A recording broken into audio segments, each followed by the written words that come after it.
Welcome back to Set Free 24/7. I'm Robert, and as we gear up for today's episode, the Spiritual Tug of War, be prepared for some divine rope burns and some revelations. We're not just playing games here. We are diving deep into the Word to find our balance amidst the push and pull of life. In Matthew 24, we're going to be decoding Jesus' prophecies, which, spoiler alert here, might just have a thing or two to say about our modern world. Who said that ancient texts can't be modern guides? And in Romans 7, this is the very heart of our episode's title, Prepare to Understand the Dance Between Law and Sin, and see if grace might just be the referee that we all need in this celestial tug of war. Then we're going to go back to Psalm 57. We get a front row seat here to David's heart. Think of it as a tuning into the soulful radio station of David's top shelter hits, heartwarming, honest, and evergreen.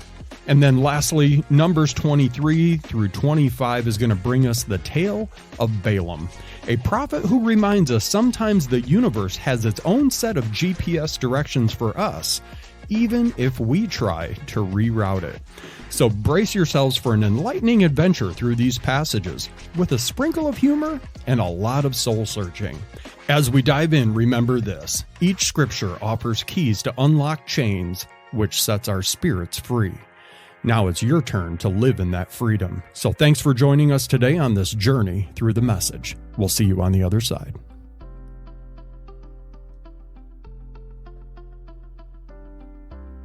Welcome to A Journey Through the Message. My name is Robert. And my name is Heidi. Hey, love. Happy Friday to you. Happy Friday to you. Do you love how ready I was for the intro? You were intro? So ready. I mean, we did have a...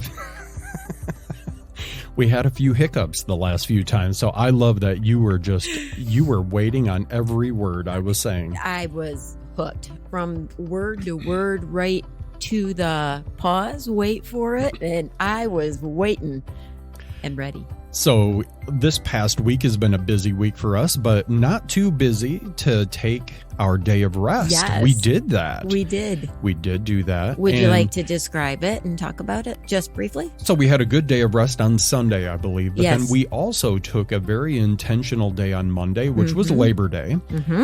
And I have this new e-bike that... It's crazy. This thing will go up to, I think, like 50 miles an hour. Yeah. It's got a 100-mile range or so on it. And it's got a big enough seat on the thing that Heidi and I can comfortably fit on this thing. With an enormous backpack in the middle that has the charger in it. Yeah. So we ended up taking the bike just on an impromptu ride up to Edmore. And the trails, we went on the trails. We were very respectful. So to everybody that uses trails, believe me, I'm a runner on these trails. I get it. I don't want somebody zipping past me going 50 miles an hour on those trails either. So I try to be very, very respectful, very cognizant of what's on the trails, who's on the trails.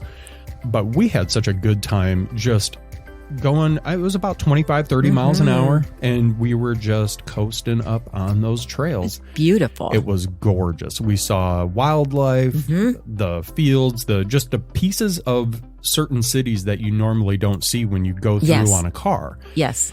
And we ended up in Edmore. We had never been there before. Sleepy little town. We get in there and we find this little community center. And they had a plug outside, so I was able to plug in my bike.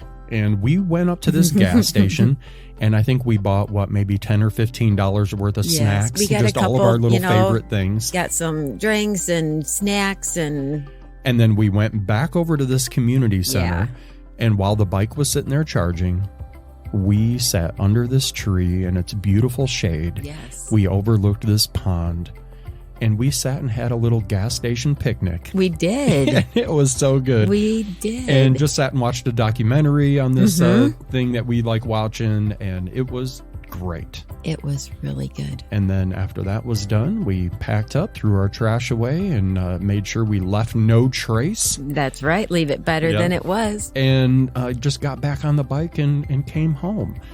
Got some good. Tomatoes from a friend of ours, made some great tomato soup. I mean, it was amazing. So an amazing day.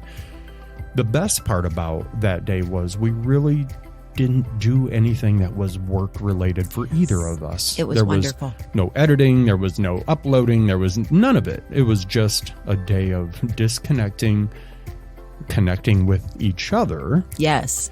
What was the hardest part about taking a day off? I don't think it was hard. It was just being very intentional, I think, of this is how I want this day to look. Right. And not allowing anything to creep into that. Like, I was just going to ask, how often did you get those thoughts? Well, I could be doing this, or I should get home and do this, or maybe I'll have enough time to quit. It's weird. Like, when I make up my mind on something, like this is going to be my time off. Like, I just have this barrier. Like, I am good. I don't know if it's a compartmentalized thing or, but I'm able to really just shut it off. That's good. And say, I'm going to be present in this moment, because I knew down in the heart of hearts, I also knew that that was important to do. It is. And so it is. We had a great time on the bike, though. Yes. I just have to do one disclaimer, because I know there may be some of those people. We talked face to face and had a conversation with a police officer, explained exactly what it is that we have.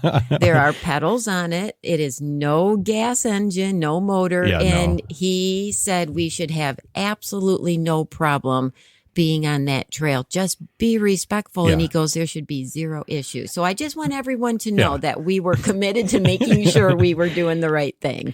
The bike is called CyberX. Yes. And that's, I guess the website is something like xion.bike or something like that. I'll throw a link down in the comments if you want to take a look at it. But if you see something that looks like your 9th grader or maybe your high schooler got some giant erector set and created this thing in the garage with LEDs and added a bunch of lights, the ability to play music and futuristic looking while also looking like a garage project, you have found it. And it's pretty glorious. So. It's fun. It is fun.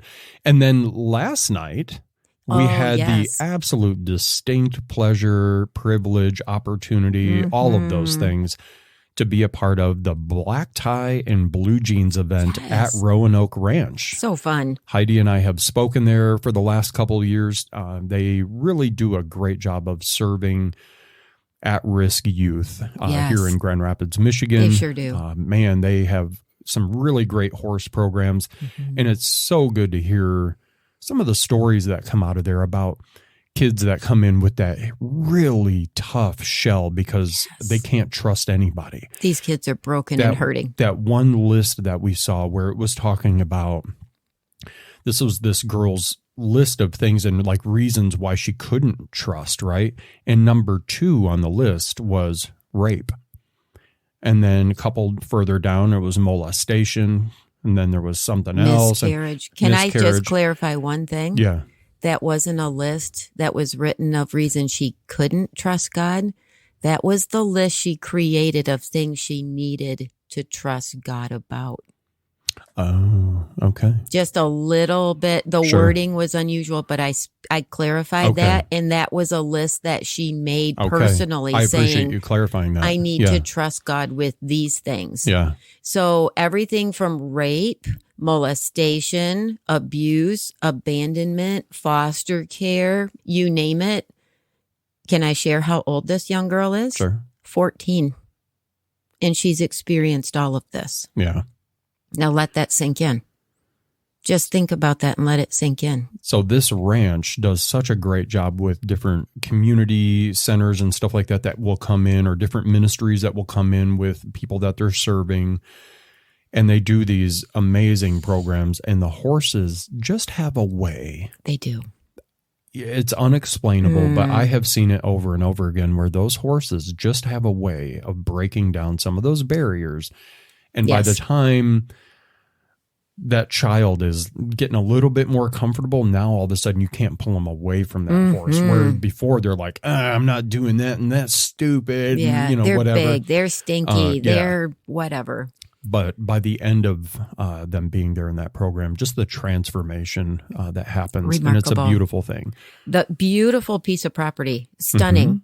Absolutely stunning. And the herd of horses they have, there's about 20 currently, plus 2 small ponies and a couple goats and the cutest little donkey I ever did see, and some sheep, cows, on 100 acres of just glorious, beautiful acreage, beautiful setting. But what happens on that property is beautiful. And kudos and hats off to 2 people who own a little slice of heaven on earth, who have made it their ministry to pour into broken, at-risk children. Yeah. And I am all about it. I am just such a fan. Aaron and Ginger Decker, you're amazing, and the community is blessed by you. Thank you so much for everything that you do and for allowing us to be a little piece of it. So if you want to check out Roanoke Ranch, we will be sure to put a link down in the comments or the description of this podcast. Check out their ministry. They're really doing some great things, whether you're in Grand Rapids or not. It's really something good that's happening right here in this little small town and making a difference in so many kids' lives. So, yes, if you're the donating kind, they could use just help them support and keep this program going. And we had a great time last night. Heidi ended up, one of the ways that Heidi is putting herself through ministry and also being able to fund certain things that she does with ministry is she loves to sew. And we started making bow ties about a year or so ago. Yes, you needed to be accessorized. And so you have made some really fun bow ties. And we try to take old ties that maybe your old grandpa's ties, right? We have people donate them to us all the time, which is very heartwarming in and of itself. I'll take all the ties. If and you have ties, so we have these ties now, and Heidi will chop them up and then just create some of the best bow ties out of them. I mean, they have like leather centers, and some of them have leather pieces in the back as like accents. And I mean, these ties come out looking like $1 million. And she gave the president of the board, Mike Vanderploeg, and she also gave Aaron Decker a tie last night, and they were amazing. They looked great on these guys. They have no idea how heartwarming it was to me that they took this little gift, and I explained this was just my way of saying thank you for what you're doing and for letting us be part of it. I didn't even care whatever you do with these. I just wanted them to see them and say, these 2 people came and just wanted us to know how amazing this place is. Yeah. That was just the thing. But on top of that, as I explained, those ties represent transformation. Absolutely. And that's what happens at this ranch. And that's why I wanted them to have this. I took something that most people are ready to throw away and get rid of, and through some transformation, and it didn't take a lot, just a little time and attention, and it gets turned into something that I think are beautiful and useful. And, it's like that new life.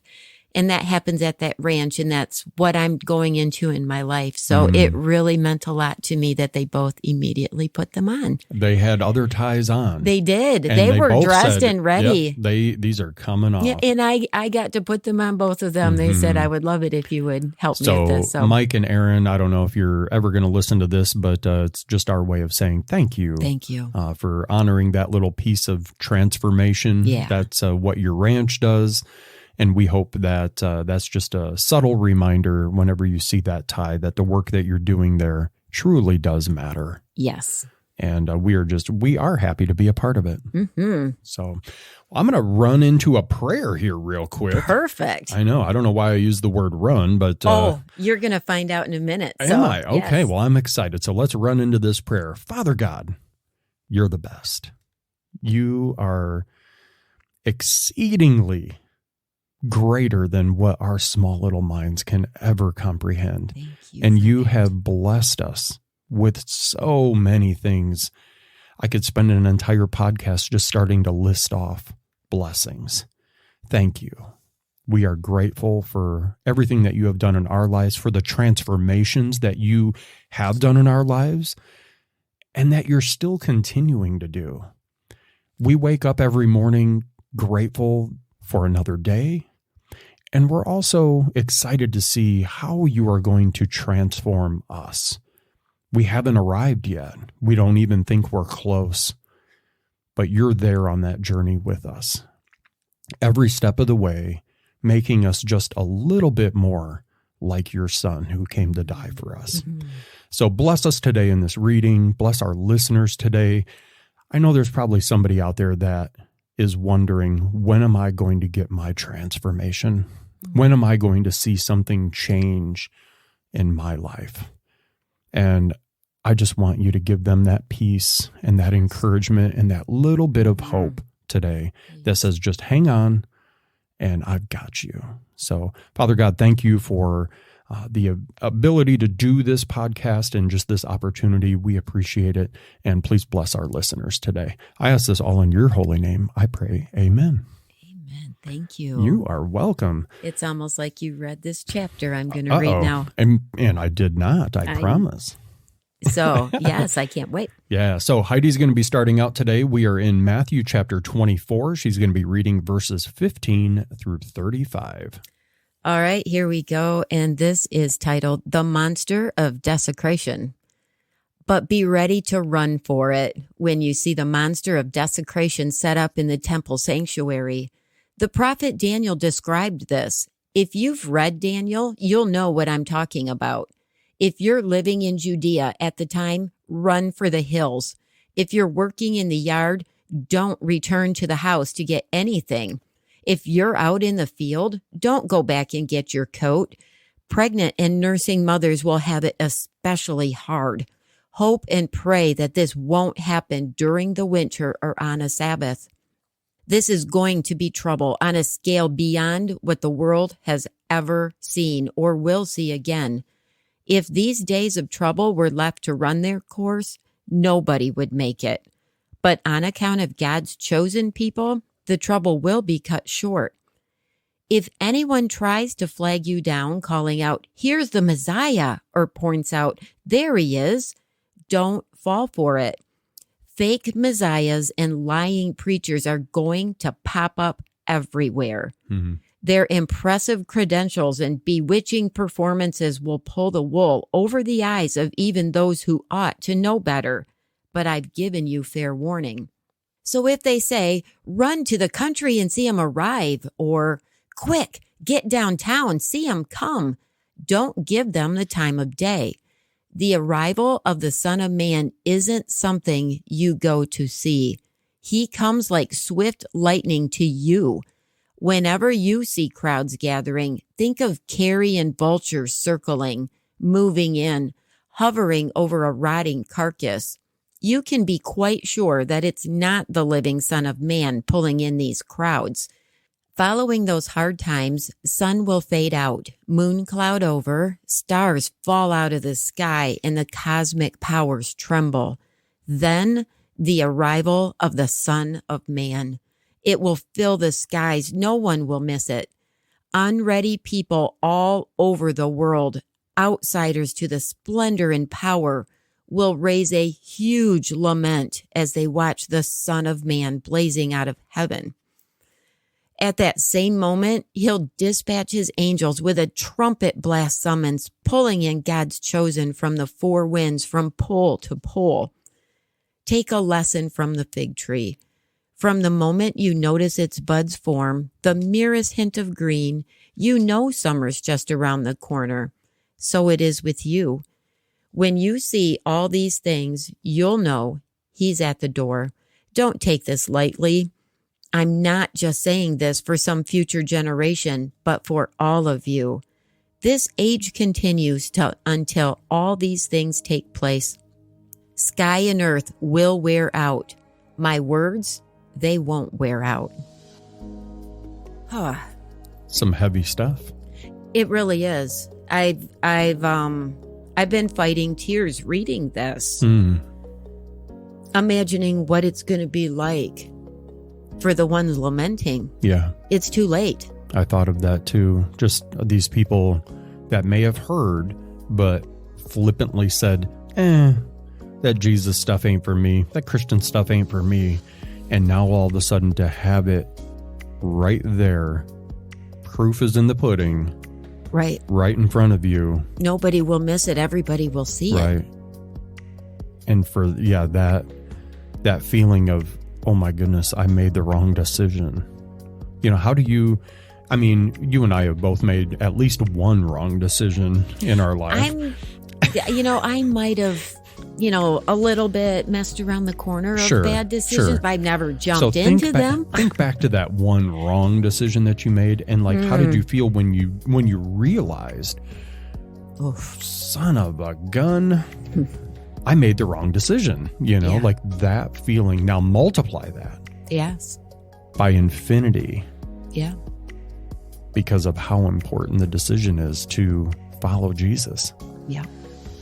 The questions that I had here for today were, if you could chat with Jesus about the future, what is one thing that you might ask him? The other one was, how can we stay hopeful and strong even when things around us seem confusing or scary? That's that faith like a child aspect. And it's recognizing and believing before you see proof of that those moments in your life, those difficult times, those were allowed to come into your life because God knows that you are equipped through him to get through it. He knows. It doesn't mean you're not going to doubt. It doesn't mean it's going to be hard, but God allows those to people who believe in God, who trust him. And those things are used to benefit you and to teach you to fulfill the calling and purpose that God has for your life. And if you doubt my words, I would love to sit down and have a conversation about my life, because I will lay it out wide open before you. The absolute proof of that. The absolute proof. I don't look back at my life with anger, with unfairness, with why, none of it.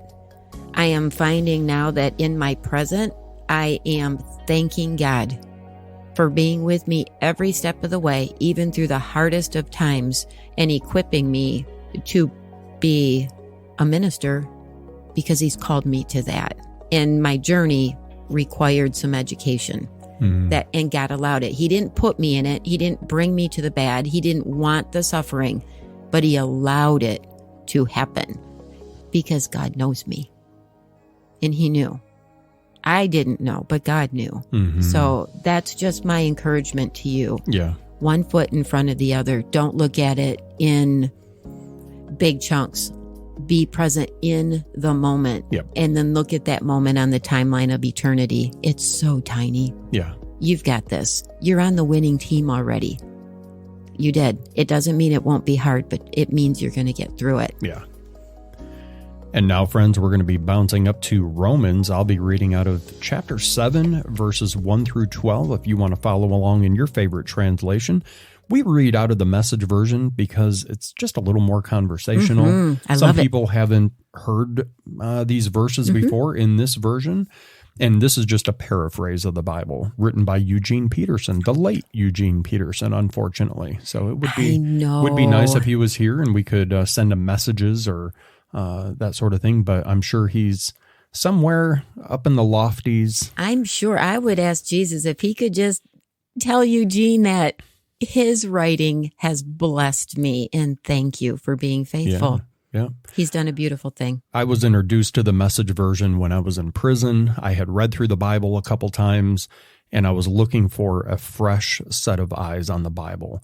And I've always had a hard time reading through some of the books that are in the Old Testament. It's just the Old Testament stuff is just, it feels like you're chewing through it. And, and the Message version gave me a fresh, almost vigor for like reading through some of the Old Testament and the way that it was written. So, but today we are in Romans chapter 7. I'm reading 1 through 12. The section is titled Torn Between One Way and Another. That's that tug of war I've been there. We're talking about.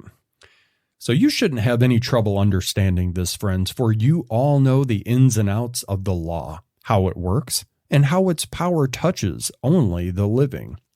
For instance, a wife is legally tied to her husband while he lives, but if he dies, she's free.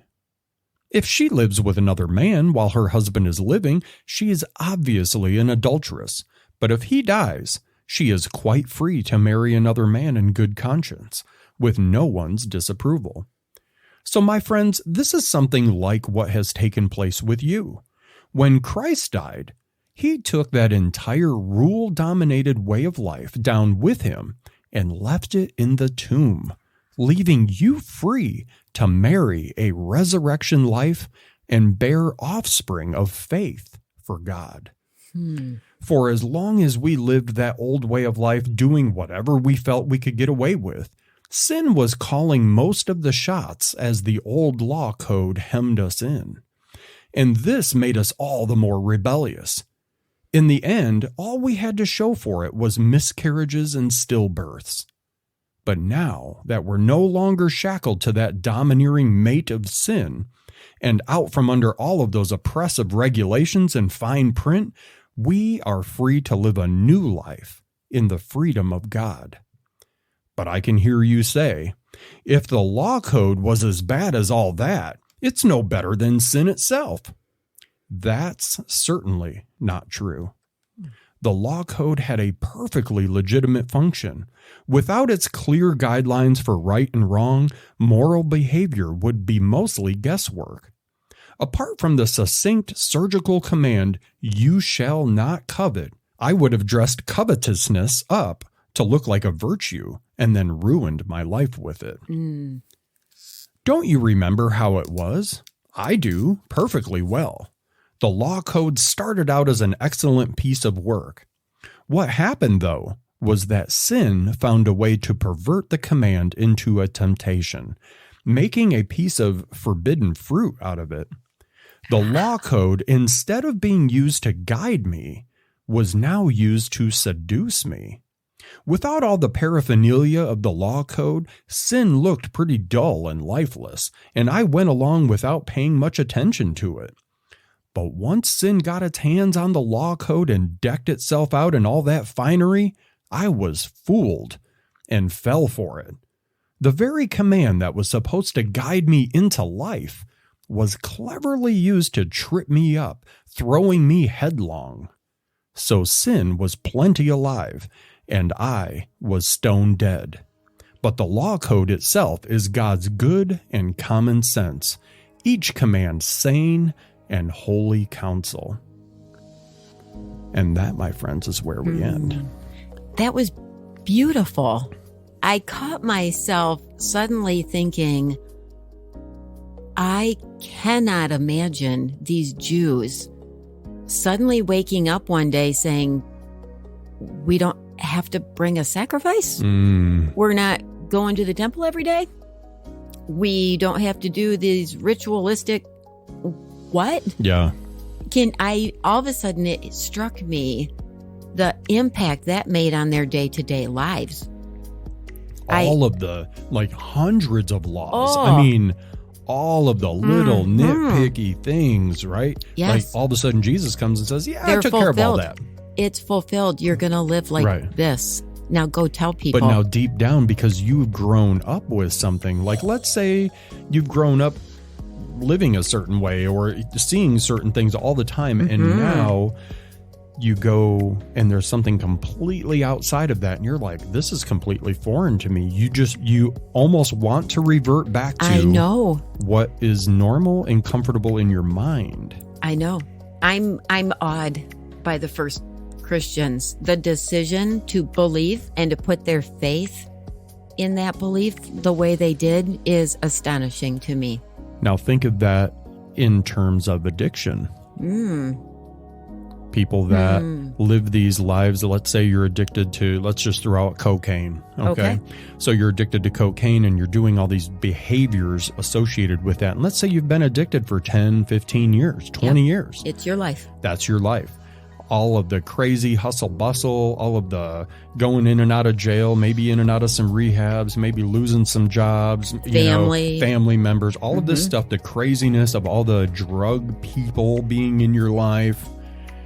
And now you get sober. Now what? And now that changes. But deep down, you've had 15 or 20 years of this, even though the life was crazy. Yes. You knew how to navigate that life. Comfortable in the discomfort. Right. So now what? So now you've got this sober person trying to navigate their way through this completely foreign land. Thank you for bringing this to everyone's attention. I try to tell people our expectations often for them is just like if somebody were to come to us and say, okay, this is your life now, but this is you now, and starting tomorrow, you have to live Muslim. Sure. What? Right. How do you do that? Right. It's foreign. I don't know anything about it. And I don't care if you're 50 years old. Yeah. You cannot look at them and expect that all of a sudden, like a light switch, they're going to have a home and a job and be productive and never any issues with, their sobriety, and everything's going to be great. Come on. Yay. That's not realistic in any way, shape, or form. And that's not loving them. You, and I'm saying that and including myself in it, have set them up to fail. Yeah. We need to encourage and walk alongside because they need to see that life modeled so they can understand how they can have that life. Right. The expectation can't be, all right, now you got to be a productive member of society and you got to get a job and a bank account and start paying your bills. And all of those things are part of the building blocks of life. Yes. But you have to remember, like, sometimes these people that maybe have been in addiction for 10, 15, 20 years, those actions haven't been a part of their life. Right. I mean, I went probably at least a decade without paying any bills. I mean, the way you live life isn't even remotely the norm. Yeah. In society, it's not teaching any skills that will help you function successfully in quote unquote, the normal society. Yeah. And it hurts my heart because we as Christians, we judge so harshly. We judge everyone on the same basis as if they're all mature, adult, professing Christians who've grown up their entire life in church and understand it. The Bible speaks about that. We are never to judge somebody who is either a non-believer or brand new to the faith the same way that we would hold somebody else accountable that's been in church their entire life. Right. And we do it all the time. And it's time to start loving these broken, hurting people who are trying to do life right. It's time to start living a life of Jesus' love towards them. Yes. I get it. And I'm struggling I need to keep my tone nice. This is a huge frustration for me. Yeah.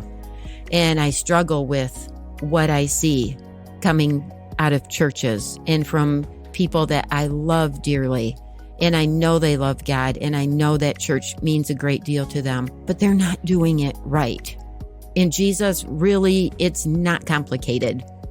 It isn't difficult, but step off our pedestals and get on level ground with them, because that's where God sees us. Yeah. And we've really made a big mistake elevating ourselves, saying, look up to us and get up here. No, we weren't called to drag people up to us. We were called to get down to them. Amen. And now I'm all done with my mini sermon. So. And on that note, friends, we are going to rewind back to Psalms, and Heidi is going to be picking up here in Psalm chapter 57. I feel like this is a personal one for me, and it's beautiful. Psalm 57. This is a David psalm, and this was written when he hid in a cave from Saul. Be good to me, God, and now. I've run to you for dear life. I'm hiding out under your wings until the hurricane blows over. I call out to high God, the God who...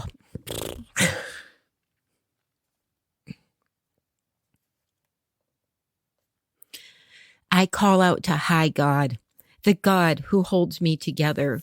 He sends orders from heaven and he saves me. He humiliates those who kick me around. God delivers generous love and he makes good on his word. I find myself in a pride of lions who are wild for a taste of human flesh. Their teeth are lances and arrows, and their tongues are sharp daggers. Soar high in the skies, O God, and cover the whole earth with your glory. They booby-trapped my path, and I thought I was dead and done for. They dug a man-trap to catch me and fell in headlong themselves.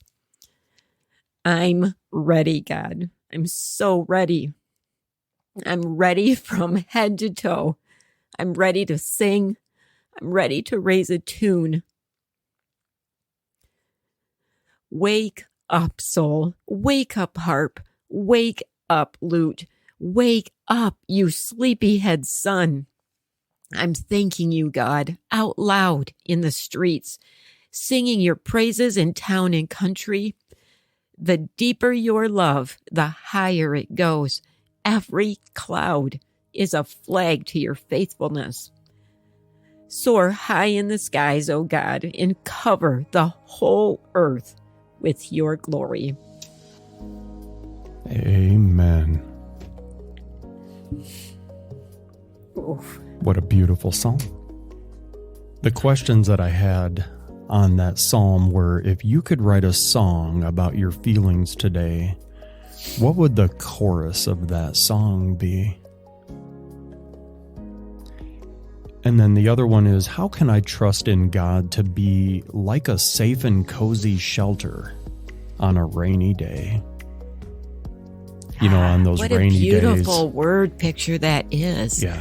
Where you can just hear it, but it's a sound that's pleasing, and it's comforting, and it's relaxing, and you're safe and dry and secure. Safe and dry, yeah. And that's where we are when we run back to God, right? We're safe and dry. How did David know that he was writing for me? It's an amazing thing how these guys, you know, writing this stuff down thousands and thousands of years ago. Yeah. You know, to put it into perspective here, you know, America's been around for a few hundred years, maybe 400 or something like that. So the earth, right, has been around for, well, I mean, let's just say at least 6, 7, 8,000, something like that. So, you know, so here we are 400 years in thinking we are just the nation of it all, and we're really not. We're such a baby. We're so on the haughty. earth. Can I use that word? I know. We're so haughty. But we are such babies, but we are blessed, and this is definitely an amazing place to live. I mean, if I was to sit down and look at a map and say, you know, where do I want to live? Anywhere in the world. I still feel like, even with all the things that are crazy and what we feel may be wrong with society and the pressures and temptations and all the other stuff that's going on in America, I would still choose to live here. Without a doubt. Without a doubt. And after reading some of what we've read, like what we started with, talking about what it's going to be like, it's almost going to be harder for us who live in such wealth and such comfort and have everything we need at our fingertips. Going through hard times is not anything that we're equipped for in this country. Because we may the persecution. May think it's so horrible and it's so awful. We just read, this is nothing compared to what's coming. Nothing. And I like how all 3 chapters so far that we've read out of have all had that theme of that spiritual tug of war. Yeah. Right? There's this balance, and you can feel the pull and the push and the, yeah. Oh, I just love David, how he starts out just with the reality. I'm hiding in a cave. Yeah. I am the king. I am hiding in a cave, hiding for dear life. And this is going on for years. This wasn't years. We're hiding out in a cave this weekend. Yes. And he had the opportunity to kill who was trying to kill him. He cut a piece of his cloak off while he was sleeping. David did. Yeah. He could have killed him and been done with it, but he didn't, because that would have been wrong. He showed us trust. I am trusting God with his plan. So how many times, because we heard a recent story of someone that had a little bit of trust issues, I think, with God's plan and God's timing. Are you talking about me? No. This was so. It's basically that person was given some advice to wait, and the next day they ignored that advice and took matters into their own hands and went really sideways. And it was a mess. What happened was really messy. Yeah. And when confronted, they were just like, well, this is what I felt I needed to do to be in control of the situation. And I get it, being in control and wanting that, but we need to replace that one word in the sentence that replace that word with God, and that changes everything. That's going to be my challenge. In all my I stuff, I'm going to say, God, what does God want? Yeah. What would he do? I read this from David. We love the Psalms, and David speaks the most beautiful words. He was so gifted. And every single one of us would move over in church to make room for King David to sit next to us. And we'd be sitting in church next to a murdering rapist. Yeah. So do you have other murderers and rapists that you allow to sit in your church, and do you move down for them? I had to challenge my thinking on that, and I can say I do now. How many of the Psalms that we sing, the songs that we sing are based on Psalms that David wrote? Yes. So to know, I am singing praises in my church on Sunday. Written by a murdering rapist. Yeah. I sometimes have to remind myself of that, because he's held up. He's obviously he's in the Bible for a reason. Absolutely. But he's in the Bible. Learn the lesson and the reason why David is put in the position that he was, even with what he'd done. And friends, now we're going to go all the way back to Numbers. We're going to see what's up with Balaam here. I'm going to be starting out in Numbers chapter 23, and we're going to be reading 23, 24, and 25. Ooh. Yeah, we got a little bit of Numbers here, so buckle up. Okay. Wow, you got some words today. Yeah. All right, so Numbers 23, Balaam said, "Build me 7 altars here, and then prepare 7 bulls and 7 rams."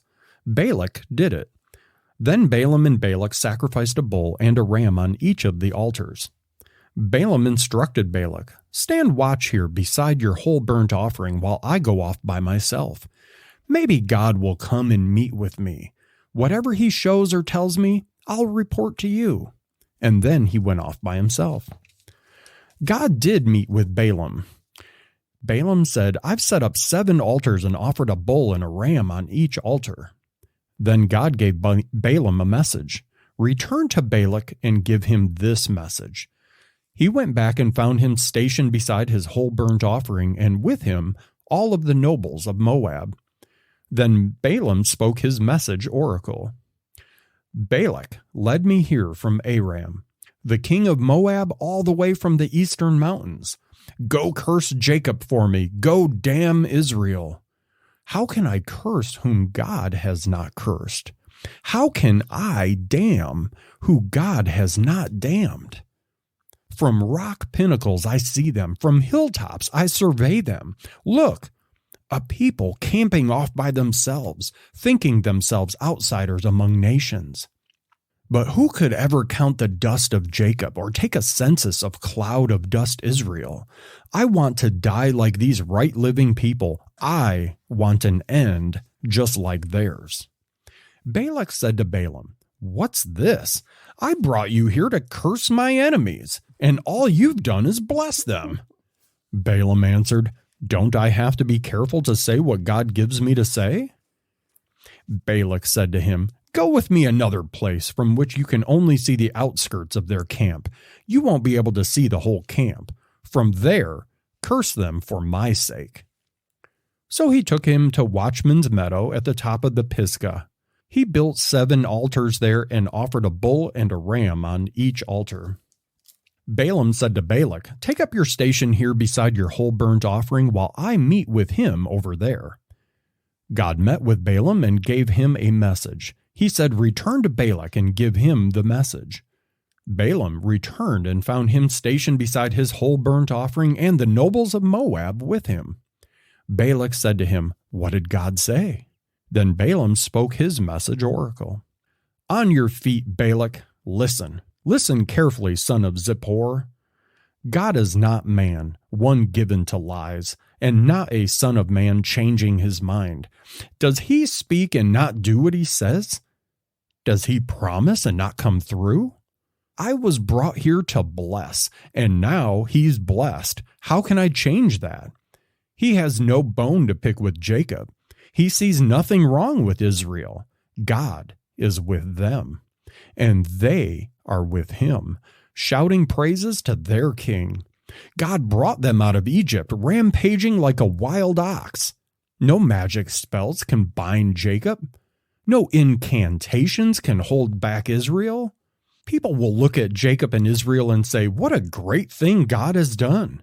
Look, a people rising to its feet, stretching like a lion, a king of the beasts, aroused, unsleeping, unresting until its hunt is over, and it's eaten and drunk its fill. Balak said to Balaam, well, if you can't curse them, at least don't bless them. Balaam replied to Balak, didn't I tell you earlier? All God speaks, and only what he speaks, I speak. Balak said to Balaam, please, let me take you to another place. Maybe we can find the right place in God's eyes where you'll be able to curse them for me.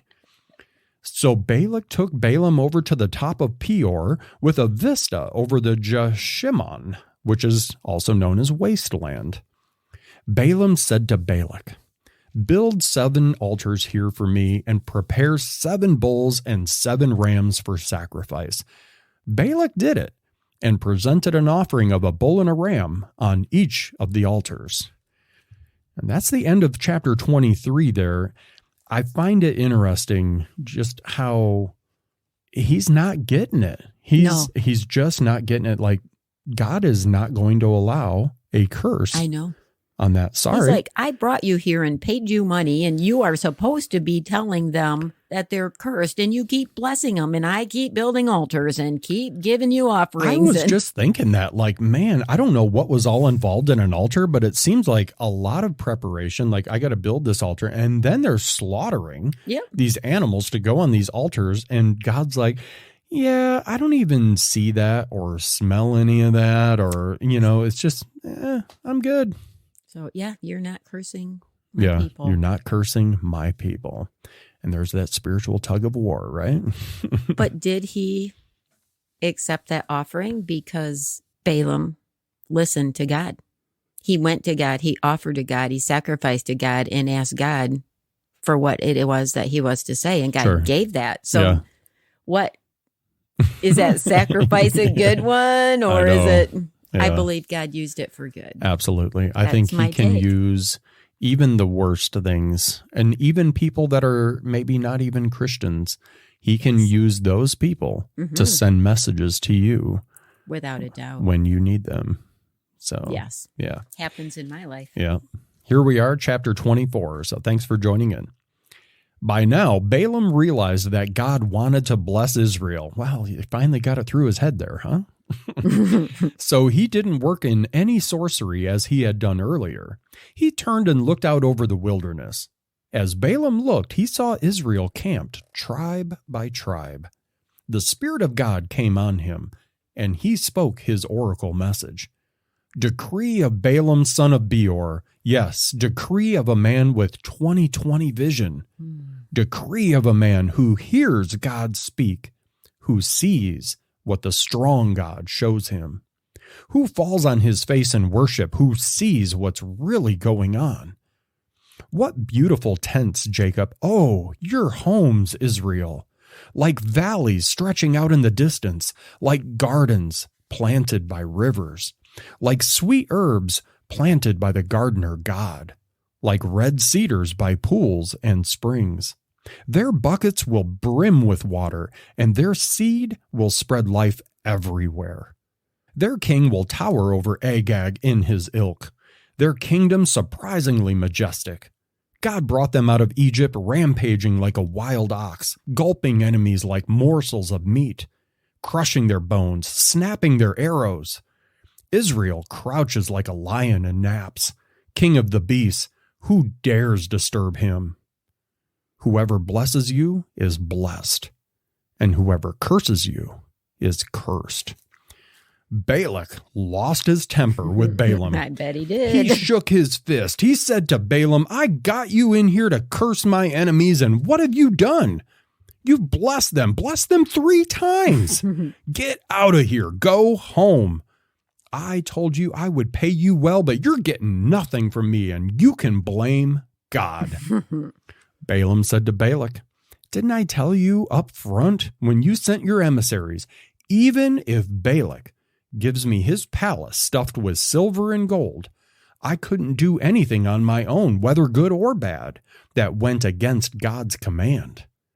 I'm leaving for home and my people, but I warn you of what this people will do to your people in the days to come. Then he spoke his oracle message. I think Balak's about to get a little more upset. He's about to get an eye-opening here. Decree of Balaam, son of Beor. Decree of the man with 20/20 vision. Decree of the man who hears godly speech, who knows what's going on with the high God, who sees what the strong God reveals, who bows in worship and sees what's real. I see him, but not right now. I perceive him, but not right here. A star rises from Jacob, a scepter from Israel, crushing the heads of Moab, the skulls of all of the noisy windbags. I see Edom sold off at auction, the enemy seer marked down at the flea market, while Israel walks off with the trophies. A ruler is coming from Jacob who will destroy what's left in the city. Then Balaam spotted Amalek and delivered an oracle message. He said, Amalek, you're in first place among nations right now, but you are going to come in last, ruined. He saw the Kenites and delivered this message to them. Your home is in a nice, secure place like a nest high on the face of a cliff. Still, you Kenites will look stupid when Asher takes you prisoner. Balaam spoke his final oracle message, doom. Who stands a chance when God starts in? Sea peoples, raiders from across the sea will harass Asher and Eber, but they'll also come to nothing, just like all the rest. Balaam got up and went home, and Balak also went on his way. There's a slight pause here from Eugene Peterson that says, a vision of light and power in regards to this is all about chapter 24. Balaam described himself as the man with 20/20 vision, as if his previous life had been lived in a religious fog and mist, and then suddenly, in the clear light of day, he saw God's purposes. What he saw in his vision was the Messiah, the Christ, God in human form, working out his salvation in human history. His vision was still well over 1,000 years before the actual historical event, yet he saw it clearly. Looking down the long vistas of history, remote yet clearly outlined against the horizon, he saw what God would finally do. Balaam used 2 images to describe what he saw, a star rising from Jacob and a scepter coming from Israel. The star was a representation of light, a scepter a representation of power. Light and power, the 2 symbols that would come to full expression in the life of Jesus Christ. You and I see this vision in much more detail than Balaam could have ever even guessed at, for we're in close touch with the gospel representations of Jesus as light and power. We see the real Jesus in those representations, but do we really see him? Is he just a far-off, distant vision the way that he was with Balaam? Or is he a present encounter? The gospel is concerned not with just enlightenment, but with encounter. Yes. Not with just our envisioning the light and power of God in Jesus Christ, but with our experiencing it and in experiencing it, being transformed by it. And that was the end of chapter 24 in the little pause there. I loved it. Balaam, man, I mean, it had to have been a little bit scary for him because here he is. He's surrounded with people that he's in a foreign place now. And they all want him to say one thing. And he's like, yeah, I can only say what God's given me here. Like, I can't go against that. Right. But I would assume like he had to have feared for his life at some point or had that in the back of his head. Like, this could end up with me being killed for saying what I'm going to say. I'm angering a king. Yeah, exactly. So. And for him to be defiant in the way of, listen, don't you remember I told your emissaries? Like, you could fill your palace with silver and gold. It doesn't mean a hill of beans to me. Right. I'm the mouthpiece for the Most High God. Mm-hmm. And I'm not going to say anything that unless it's given to me by God. Right. I'm not cursing God's people. All right, friends, now we're going to wrap up with Numbers chapter 25, and we are finishing out here for the day. So here we go. While Israel was camped at Shittim, which is also known as Acacia Grove, the men began to have sex with the Moabite women. It started when the women invited the men to their sex and religion worship. They ate together and then worshiped their gods. Israel ended up joining in the worship of the Baal of Peor. God was furious, his anger blazing out against Israel. God said to Moses, take all of the leaders of Israel and kill them by hanging, leaving them publicly exposed in order to turn God's anger away from Israel. Moses issued orders to the judges of Israel. Each of you must execute the men under your jurisdiction who joined in the worship of Baal Peor. Just then, while everyone was weeping in penitence at the entrance of the tent of meeting, an Israelite man, flaunting his behavior in front of Moses and the whole assembly, paraded a Midianite woman into his family tent. Phinehas, son of Eleazar, the son of Aaron the priest, saw what he was doing, grabbed his spear, and then followed them into the tent. With one thrust, he drove that spear through the two of them, the man of Israel and the woman, right through their midsections. That stopped the plague from continuing among the people of Israel. But 24,000 people had already died. God spoke to Moses. Phinehas, son of Eleazar, son of Aaron the priest, has stopped my anger against the people of Israel. Because he was as zealous for my honor as I myself am, I didn't kill all the people of Israel in my zeal. So tell him that I am making a covenant of peace with him. He and his descendants are joined in a covenant of eternal priesthood, because he was as zealous for his God and made an atonement for the people of Israel.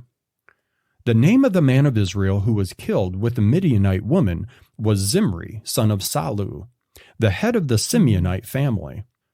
And the name of the Midianite woman who was killed was Cosbi, daughter of Zur, a tribal chief of a Midianite family.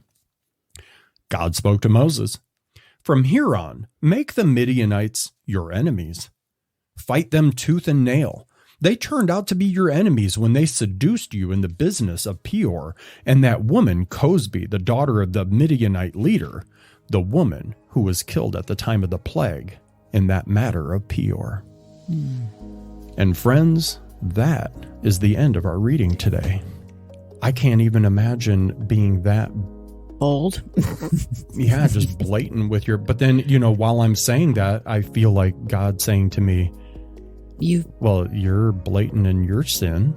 I know. He says, same to me. Just do that when, I'm right here. Yeah, he's like, right in front of me, you do it. Right in front of me. Yeah. So while it's very easy for us to turn our nose up at and I would never. Yes, you would. Yeah, you would. And it may not look like that. Mm-hmm.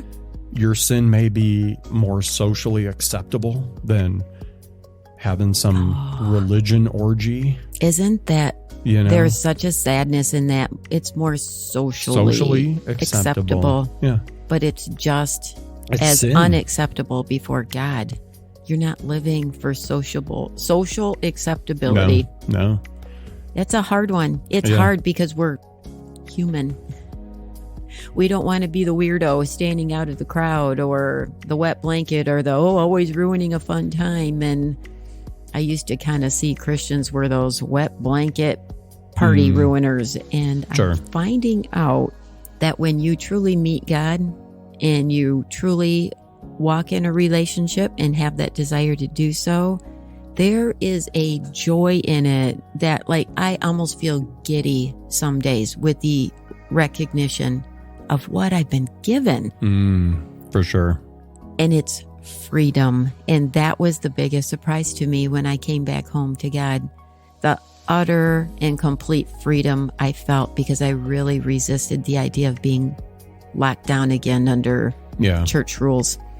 So it's been absolutely beautiful to be able to experience the utter freedom in being a Jesus follower. I see that in you over the last 3 to 4 months has grown exponentially. Yeah. You living in that freedom. Not saying that you weren't, 6-8 months ago, but in the last 3 to 4 months, I've just seen that transpire. I've seen the change in you. I've seen the change in your attitude, the change in what you decide to spend your time on, the things that you don't allow to ruffle your feathers anymore. Right. Because you are solid in your purpose and in your direction. Yeah. So. Yeah, and it's remarkably not difficult to make the quote unquote sacrifice of giving up some old ways or old ways of seeing things or thinking. And don't get me wrong, I get hit with some tough days, and that's part of being on the right path, I'm finding. And I had a great conversation with somebody that reminded me of that.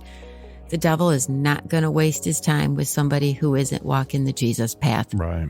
But when you have your feet firmly planted on that path, Satan doesn't want you to keep going. He's going to try to knock you off that path. So I truly have a profoundly different understanding of what joy in adversity means.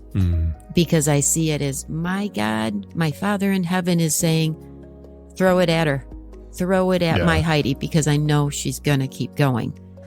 And then she is going to use what I allowed her to learn from it and turn around and pour that into helping other people. And once I got that right, sorry, God, it took me a while. And I recognize that it's all him. Yeah. And I'm just stepping into what he has planned for me and into the person I was created to be. Yep. And it's like wearing the most comfortable, beautiful, amazing thing you have ever stepped into. It's just an absolute joy. The questions that I had for the passages that we read in Numbers were, have you ever felt like you got a surprising direction or message, just like Balaam did? Like, did you ever feel like, man, I've got this message, I've got this direction, but Heidi's Heidi, over there shaking her head. Heidi, yes. You're going to be an ordained minister. I'm like, what? I'm like, what? God, this is Heidi Jo Waldheis. I just need to make sure you've got the right person. A, I'm a woman. B, I've just recently come back home to you. And C, are you sure? Yeah. But I trusted. Yep. And I took a giant leap. So. And some of the things that you've had to say, whether it be to people or to church groups or whatever, have been, for some of them, I think, hard to hear. Yeah, and that doesn't always come easy to somebody who just wants, can we just all get along? Can we just sit down and just hear each other out and have respect from where we're coming from? Doesn't mean you have to agree with it. Yep. I'm called to speak what God tells me to speak. And I am quickly recognizing that means there's going to be people who aren't going to particularly be pleased with it. And it's because I love them. And it's because I love God. And I want them to have what God has for them. And God's not going to give you the fullness of blessing until you get your life straightened out. You can find yourself in situations and doing things the way you've always been doing things, the way your parents have always done things, and your grandparents and those before have always done it that way. And when the challenge comes that you need to stop doing things that way and turn it around and mirror Jesus, it's not always received. They can't argue back. And that's one thing that I found, because I expected these big arguments, and that hasn't happened. Yeah. Because it's not me saying it. Because it's not, that isn't my comfort zone in and of itself. Yeah. But I'm very comfortable saying what God wants them to know, because eternity's at stake. And that's where that spiritual tug of war comes in again, right? Oh, man. That I know. push and pull of... Yeah. Do I listen to God, or do I say, oh, I just want them to like me? Sure. What if they don't like me? I'm not speaking my words. Yeah. And that's what God keeps telling me. I'm going to get it one of these days. He can stop saying it. But every day I get a reminder in some way from God saying, let me talk. Yeah. So I've got out of the way, and I'm just going to trust him. So pray for me. And friends, as we're nearing the end here, I have to use this little bit of time as a shameless plug. Yes. Crossroads Run. That's Woo. right. We have a 2.5K walk, a 5K run, a 10K run. It's happening September 30th. It's behind Ridgepoint Church in Holland, Michigan. But guess what? We have a virtual option. Everyone can take part. Everyone can take part. If you want to be part of this event, I'm going to have the event link down in the description and down in the comments. It is runsignup.com/Crossroads Run. But the important thing is the discount code. It is CPM Charlie Paul Mary CPM 20. Ooh, what does for that a get you? 20% discount off of your registration fee. And amazing. I extended it just a little bit. So we have the pricing is good for the next week. The price increase happens September 14th at midnight. So it was my birthday gift to everyone here. You are so generous. But seriously. Yeah. We would love for you to consider joining in, whether it's virtually or in person. Then come hang out with us, because we would love to see you. You get an event t-shirt. Yep. You get a finisher medal. We have somebody there to professionally time the event if you're there in person. If not, we encourage you to send your results into us. We would love to see photos of your journey and share your thoughts, and go into it and think about those incarcerated. And ask God to lead your mind where God wants your mind led when it comes to them. And maybe he will show you how you can be part of ministry towards them, because there's a million ways you can be involved. The little tagline that we have for this run is called, it's Hope in Motion. Yes. Right? And what we want this to be for people to understand is that we try to bring hope into the prisons through these Bible studies that we have. And for you to be a part of this with this run helps put that hope in motion. Yes. So this is, it'd be a blessing to have you join in, and we would love to see what happens on September 30th. Yes. So get signed up. The link is going to be down in the description. We'd be happy to have you join in. So it's going to be a great day. Any other final thoughts before we sign off here? Oh, everybody is going, oh no, did he just give the mic back to her? I did. Yes, absolutely. I just simply want to say, I hope everyone listening right here, right now, has a day full of blessings from God. I pray peace over you, blessings over you, and answers to those prayers you've been raising up to God. Yeah. I don't know why it's hitting me. There's just someone that's going to understand what I needed to say that for, because I don't know why it just came out, but just know God sees you. Yes, he God sure sees does. you. He sure does. And on that note, friends, thank you. Thank you for choosing to spend a sliver of your day with us. I mean, we're just two people that are passionate about God, love reading through the Bible, and love sharing a little bit of our story and our personal journey with you to give you a little bit of hope.